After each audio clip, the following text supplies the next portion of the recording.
Hey there, what's up? My name is Azodi, and in this video I'm going to share my top 5 tips for creating a memorable K-pop hook. The reason why we write hooks in pop music is to implant something in the listener's brain after the first listen.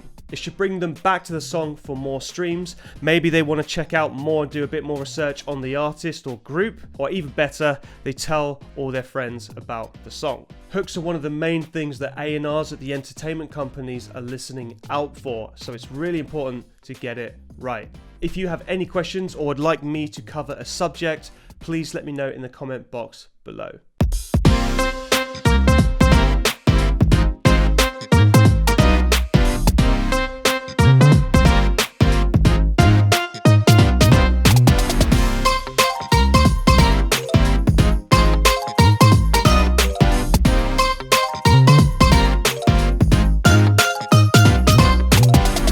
Alright, so my first tip is less is more. Less is more is really the key here. The human brain will not remember anything too complex after the first listen. So just a few notes and a kind of catchy, bouncy rhythm is a good place to start. When I write a melody, one of the things I always do to test is, can I hum the melody myself? Can I remember it? Is it stuck in my head after I walk away from the computer? These are normally good signs if you've got a strong hook in your song. Alright, cool. So if we dive in, I've got a very minimal melody. I think this is just the basic, bright acoustic piano for HALion Sonic. Now let's have a listen.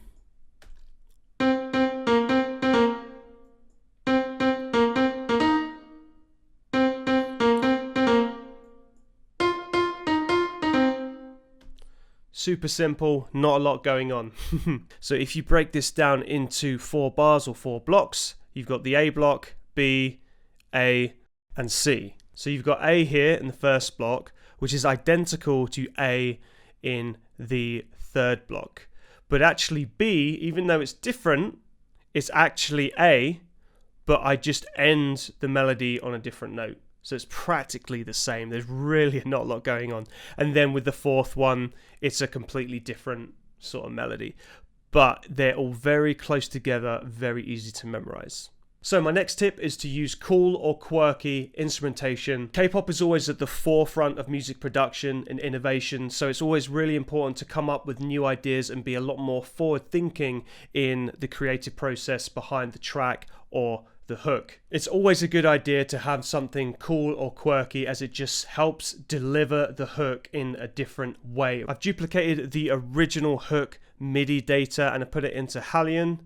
Let's have a look. So the preset I decided to go for was Jumping Bean. So yeah, quirky, have a listen. Yeah, it's pretty fun, isn't it? You know what? This worked straight off the bat. I didn't really need to play around with this too much. Like, just straight away it clicked. It sat in with the rest of the track really nicely. So let's have a listen to exactly the same MIDI, but with this new preset.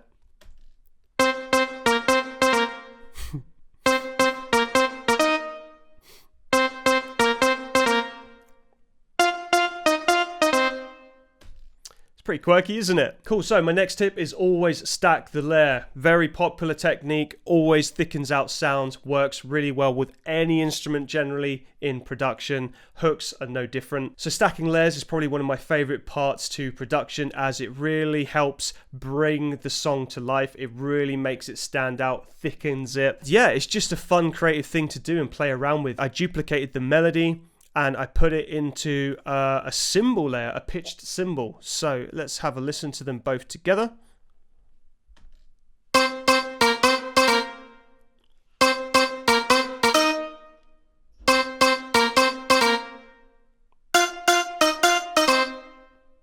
So my next tip is to drill it into their skull. This is a really fun part. You can actually put the hook in so many different places.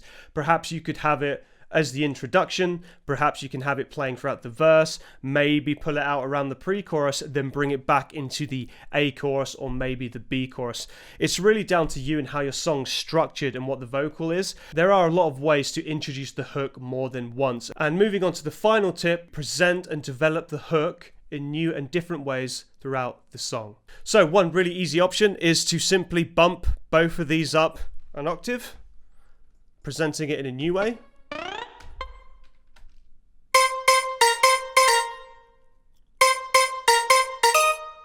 A few other ways to develop the hook is to introduce a sweeping filter like this.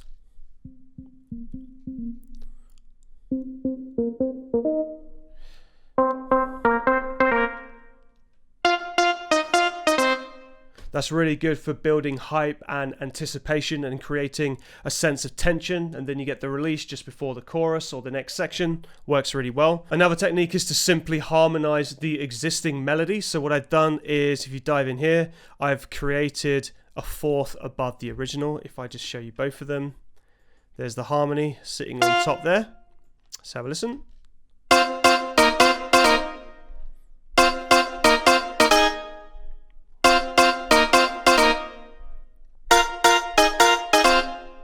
And it's really just a case of trying stuff, seeing what works, seeing what doesn't work, and then just going along with it. So let's just listen to all the hooks that we've just done together in context with the rest of the song.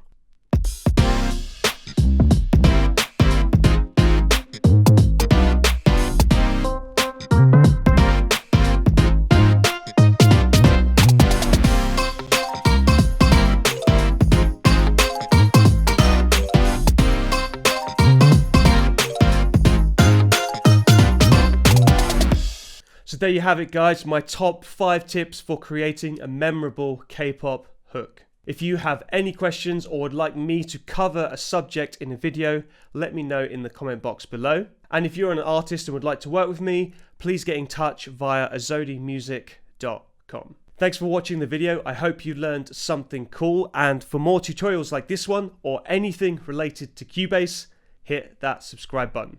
I'll catch you again soon.